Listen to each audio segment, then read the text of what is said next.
আপনার জীবনে কখনো মৃত ব্যক্তিকে আপনি গোসল করাইছেন?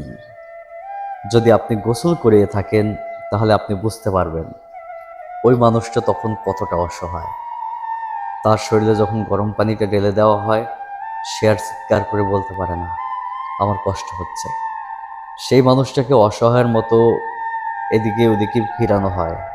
সেই মানুষটা বলতে পারে না যে আমার ব্যথা লাগতেছে। এমন একটা পরিস্থিতি ওখানে। তাই আসলে দুনিয়ায় থাকতে আমরা আসলে বুঝতে পারি না যে আসলে দুনিয়াটা কতটা সহজ বা কতটা কঠিন। একটা কথা মনে রাখবেন, ওই জীবনটায় ওই মৃত ব্যক্তির যে কতটা কষ্ট হয় তখন সে চাইলেই চিৎকার করে আর বলতে পারে না যে আমার কষ্ট হচ্ছে, আমার আঘাত লাগছে, আমার ব্যথা লাগতেছে, আমার এখানে কষ্ট হচ্ছে, এই কথাটা বলতে পারতেছে না। অথচ দেখেন, সেই মানুষটা কিন্তু দুনিয়ায় থাকতে অনেক মানুষকে ভালোবাসছে, অনেক মানুষের সাথে চলছে, কিন্তু শেষ বিদায়ের বেলা কেউ পাশে চায় না, কেউ তার কষ্টগুলো বোঝার চেষ্টা করে না, বুঝতে পারলেও বোঝে না। আসলে সে তার কথাগুলো কাউকে বোঝাতেও পারে না। তাই একটা কথা কি, এই জীবনটা এমনভাবে গড়েন, ওই যে কথা আছে না, কবি বলছে যে এমন জীবন করিবে গঠন, মরণে হাসিবে তুমি কাঁদিবে ভুবন। এমন জীবনটা দুনিয়ায় বসেই গড়ে যান। মানুষের কিন্তু কর্মগুণই সব কিছু তৈরি হয়।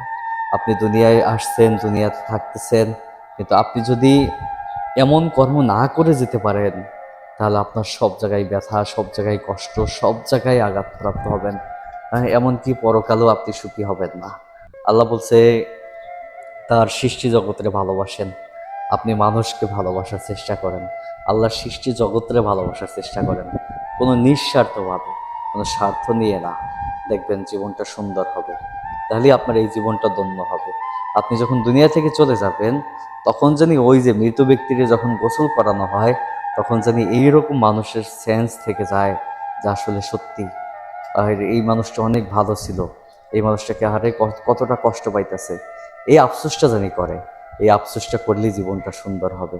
আর এই আফসোসটা যদি না করে থাকে, আর মরার পর যদি যদি আপনি দুনিয়া থেকে চলে যান তখন যদি মানুষ এই কথা বলে যে আসলে এই মানুষটা জঘন্য খারাপ ছিল, হয়তো লোক লজ্জার ভয়ে অনেকে বলে যে আসলে মানুষটা ভালো ছিল, কিন্তু ভিতর থেকে যদি বলে যে আসলে মানুষটা জঘন্য খারাপ ছিল, তাহলে আপনার এই জীবনের কোনো মূল্য নাই। অতএব আমি একটা কথাই বলবো যে জীবনটা এমনভাবে গড়েন যাতে মানুষ আপনাকে যখন বিদায় দিবে তখন যেন মানুষ কান্না করতে বাধ্য হয়, আর আপনি যেন হাসতে হাসতে রবের দুয়ারে যাইতে পারেন। এটাই জীবন, এটাই হচ্ছে সব থেকে বড় জীবনের একটা, মনে করেন, বড় সম্পদ। তাই আমি একটা কথাই বলবো, যেমন জীবন করিবে গঠন, মরণে হাসিবে তুমি কাঁদিবে ভুবন। তাহলে আপনার জীবন সার্থক, আমার জীবন সার্থক, এইটাই। তো অতএব একটা কথাই বলবো, আপনি আল্লাহর সৃষ্টি জগৎকে ভালোবাসেন, মানুষকে ভালোবাসার চেষ্টা করেন নিঃস্বার্থভাবে, তাহলে আপনি পরিপূর্ণতা একটা মানুষের রূপ ধারণ পাবেন।